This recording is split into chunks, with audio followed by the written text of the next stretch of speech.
chorus, hymeneal, or triumphal chant matched with thine would be all but an empty wound, a thing wherein we feel there is some hidden want.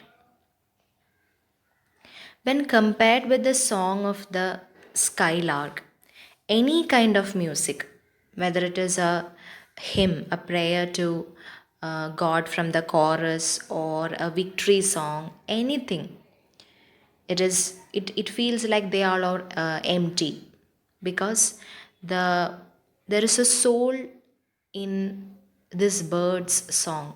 We feel it something celestial, something hidden mystery is there in the song of the skylark. What objects are the fountains of thy happy strain? What fields or waves or mountains? What shapes of sky or plain? What love of thine own kind? What ignorance of pain?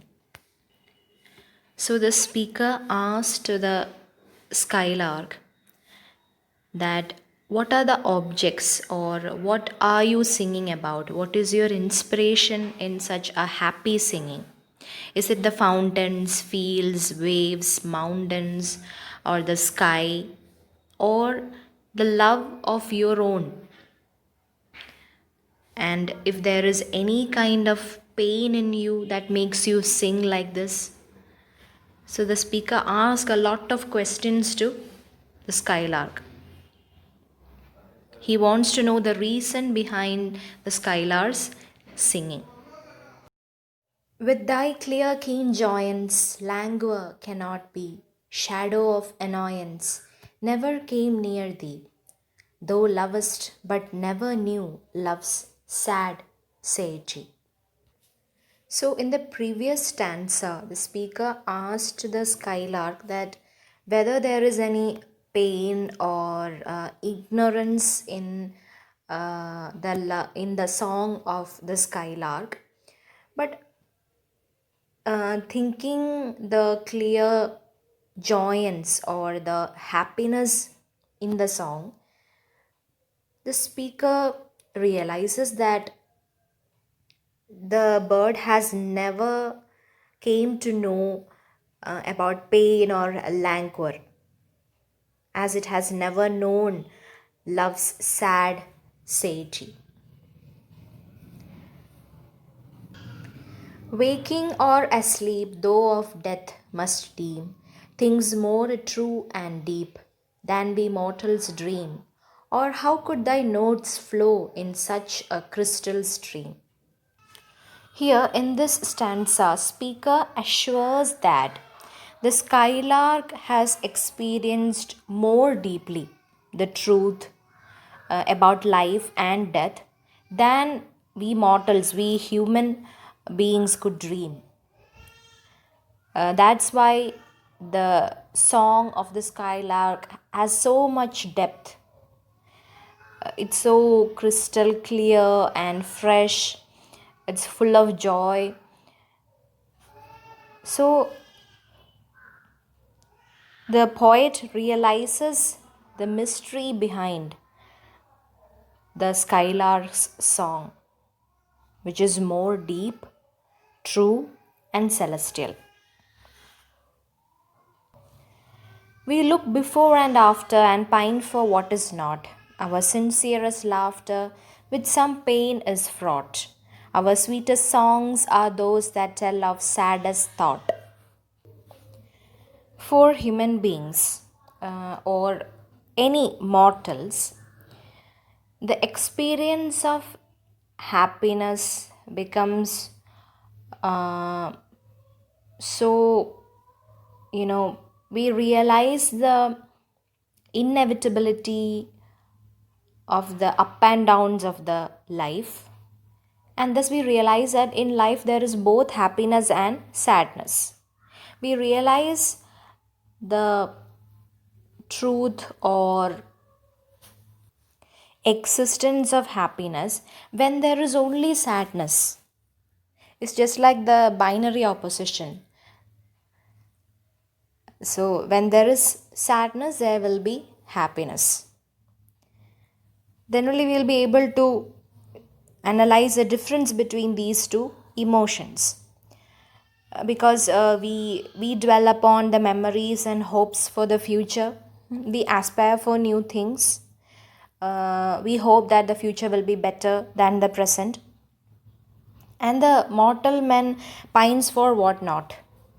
So there is laughter, there is pain, and the sweetest songs are those that tell of the saddest thought,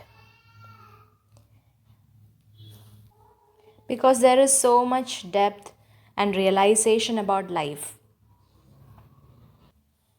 Yet, if we could scorn hate and pride and fear, if we were things born not to shed a tear, I know not how thy joy we ever should come near. In this stanza, speaker says that we humans, we are able, or we are able to scorn others, curse others, hate, show pride and fear. Different emotions are there. But he thinks that if we were born without the capacity to weep, or if we were born without the knowing sadness, then we will not be able to appreciate the joy, the happiness from the song of the skylark. It's just like a blessing for him, that only because of the sadness in him he is able to realize the happiness in the song of the skylark, because it is it is mysterious and full of passion and love. Better than all measures of delightful sound, better than all treasures that in books are found, thy skill to poet were, thou scorner of the ground. So here the speaker calls a bird as a scorner of the ground and says that its music is better than all music and all poetry. Whatever sound delightful can be heard from books or from any other poets, the song of the skylark is much much better, far better than any kind of song. Teach me half the gladness that thy brain must know, such harmonious madness from my lips would flow. The world should listen then as I am listening now.